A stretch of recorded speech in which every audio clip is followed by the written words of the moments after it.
Thank you, Leader. When we talk about the images that are happening in Los Angeles right now, what is your argument to the American people that the National Guard is not needed in this situation? There are thousands of members of the LAPD and the Los Angeles Sheriff's Department and the California Highway Patrol who have the capacity, by all accounts, according to Governor Newsom and Mayor Bass, to make sure that the lawlessness and disorder that the Trump administration is clearly trying to bring about by fanning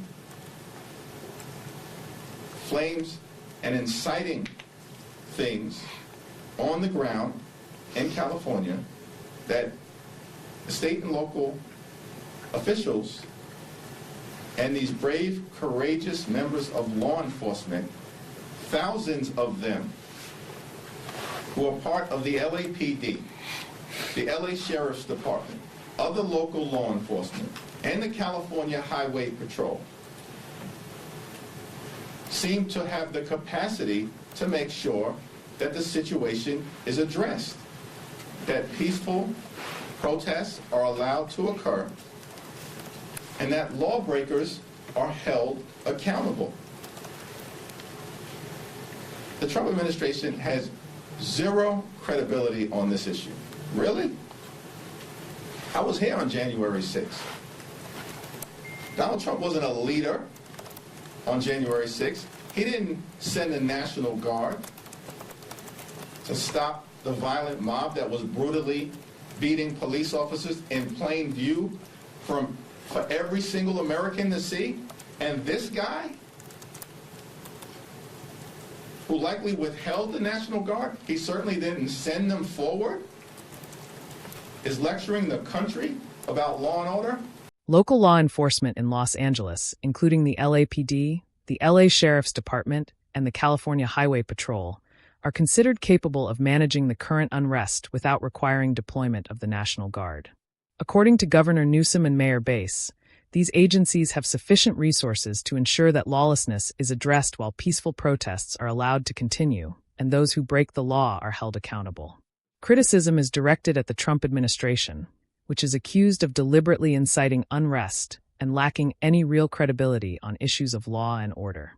The speaker highlights the events of January 6th, asserting that Donald Trump failed to act as a leader during the Capitol insurrection, notably not deploying the National Guard as police officers were violently attacked in full view of the public.